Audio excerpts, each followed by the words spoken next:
Capitalism यानी कि पूंजीवाद एक ऐसी आर्थिक व्यवस्था जिसमें मीन्स ऑफ प्रोडक्शन यानी कि लैंड, मशीनरीज एंड इंफ्रास्ट्रक्चर ये सब प्राइवेट लोगों के हाथों में रहता है। यानी कि जिनके पास पैसा रहता है, बहुत सारा कैपिटल रहता है, उनके अधिकार में ये क्षेत्र रहता है। इस आर्थिक व्यवस्था पर सरकार का कुछ भी नियंत्रण नहीं रहता। 1776 में कैपिटलिज्म की थ्योरी एडम स्मिथ ने दुनिया के सामने रखी थी, जिसमें एडम स्मिथ का कहना था कि सरकार को मार्केट में इंटरफेयर नहीं करना चाहिए, यानी कि मार्केट को, बिजनेस को फ्री रखना चाहिए। तो आइए देखेंगे क्या फायदे क्या नुकसान रहते हैं इस पूंजीवाद के, और इन पूंजीपतियों ने इस भारत के लिए क्या योगदान दिया है इस कोरोना काल में।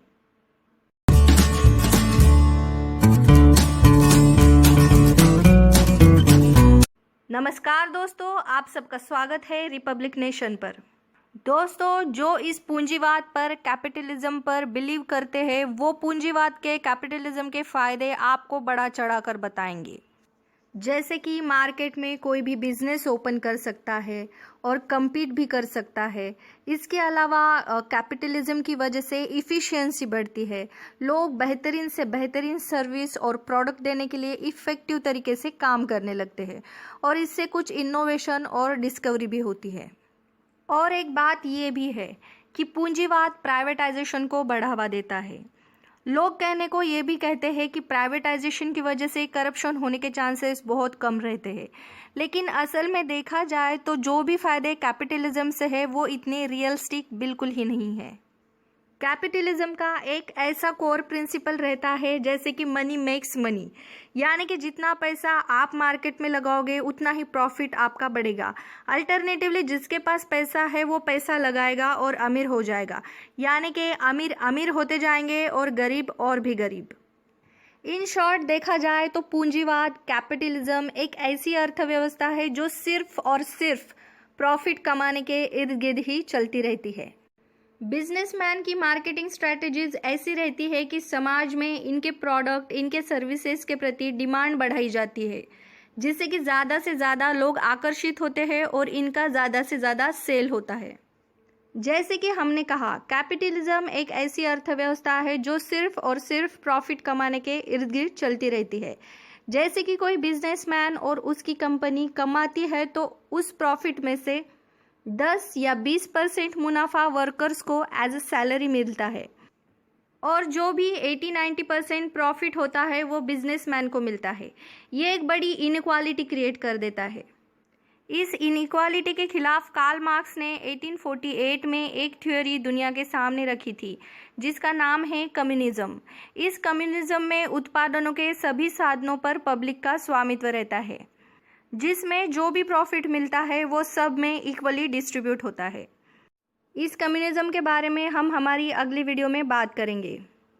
फिलहाल हम देखेंगे कि कैसे इस सरकार ने इस पूंजीवाद को, पूंजीपतियों को भारत में अपनी जड़ें मजबूत करने का कैसे मौका दिया। जिस सरकार ने भारत में प्राइवेटाइजेशन का दौर शुरू कर दिया, वो सरकार किसको आत्मनिर्भर बनाना चाहती है। आइए देखते हैं कुछ उदाहरण आत्मनिर्भर पूंजीपतियों के। दोस्तों, 2016 में एक कंपनी भारत में लॉन्च हुई थी जिसका नाम था जियो। इस जियो कंपनी ने पूरे भारत में 4G सिम कार्ड्स फ्री में बांटे थे, जिससे कि 4G डाटा का इस्तेमाल करने के लिए 4G मोबाइल की डिमांड मार्केट में बढ़ाई गई।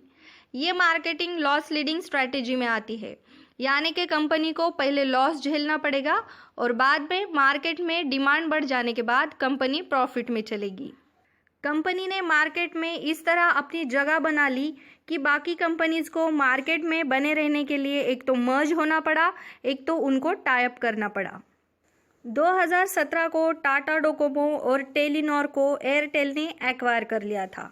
उसके बाद एयरसेल कंपनी को जियो ने एक्वायर कर लिया था। एयरसेल कंपनी पहले से ही घाटे में चल रही थी और जियो लॉन्च होने के बाद तो कंपनी पूरी की पूरी ही कर्जे में डूब गई। साथ ही साथ आइडिया और वोडाफोन ने मार्केट में बने रहने के लिए दोनों का जॉइंट वेंचर वी इस्टेब्लिश किया। इस तरह सारे कंपनियों को पछाड़कर जियो भारत में नंबर 1 टेलीकॉम सर्विस कंपनी बन गई। जियो कंपनी के ओनर मुकेश अंबानी का नाम दुनिया के सबसे अमीर लोगों में 10वें स्थान पर है। अब रुख करते हैं भारत के दूसरे अमीर बिजनेसमैन की तरफ, जिनका नाम गौतम अदानी है।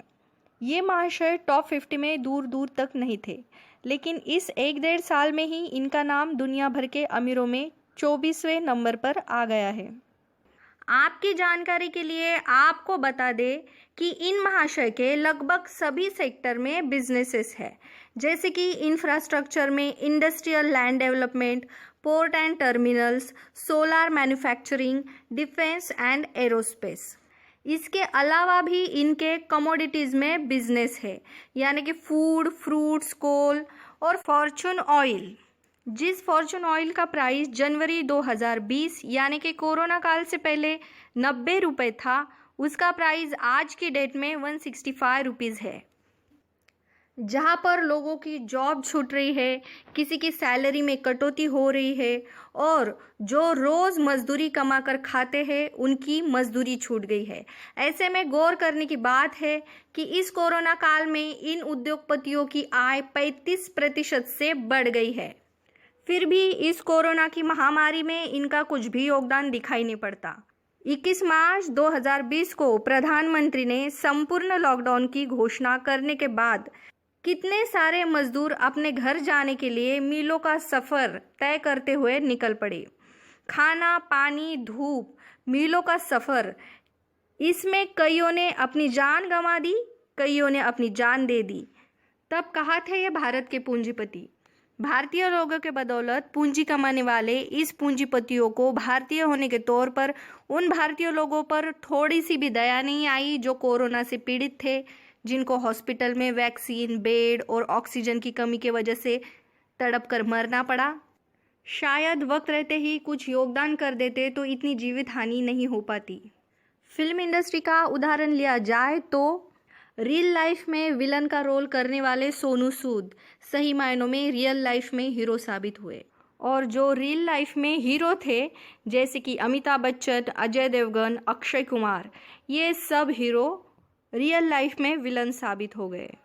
And last but not the least, Anupam Kher, इन्होंने भी इस कोरोना महामारी में ट्विटर पर ट्वीट कर कर सबको चौंका दिया।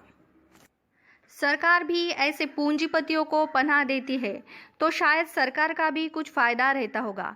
इस बात को डिनाई नहीं किया जा सकता, क्योंकि पूंजीपतियों द्वारा इलेक्शन फंडिंग की बातें अक्सर सामने आती है और ये पूंजीपति भी इतने शक्तिशाली हो जाते हैं कि अपने प्रॉफिट के लिए ये सरकार को अपने हिसाब से कानून बनाने के लिए भी मजबूर कर सकते हैं।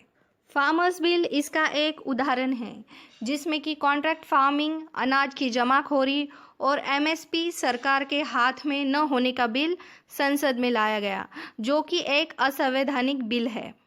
इस कोरोना महामारी में जिन पूंजीपतियों ने मदद भी की है तो वो बहुत ही कम मदद है, क्योंकि ऑक्सीजन और वैक्सीन की कमी की वजह से लाखों लोगों की जानें अब तक गई है और कंडीशन वर्स टू वर्स हो जाने के बाद ये लोग मदद करते हैं। हालांकि दूसरी कोरोना की वेव घातक होगी, ये खबरें 6 महीने से ही जोर पकड़ रही थी। तब ना सरकार ने कुछ प्री प्लानिंग की, ना इन पूंजीपतियों ने। कोरोना की पहली वेव में और दूसरी वेव में भी सिर्फ और सिर्फ हम जैसे सामान्य लोग ही इस कोरोना के, इस पूंजीवाद के और इस पूंजीवादियों की सरकार के विक्टिम बनकर रह गए हैं। जब तक देश में ऐसे ही पैसों की राजनीति चलती रहेंगी, तब तक वोट की राजनीति सक्सेस नहीं हो पाएंगी। पर जो अपने देश से प्यार करता है, जो लोकतंत्र पर विश्वास करता है, उसे पैसों की राजनीति करना बंद कर देना चाहिए। आज के वीडियो में बस इतना ही। दोस्तों, वीडियो को ज़्यादा से ज़्यादा शेयर करें, लाइक करें और हमें कमेंट करके बताएं कि आपको ये वीडियो कैसा लगा, और हमारे चैनल को सब्सक्राइब करना ना भूलें।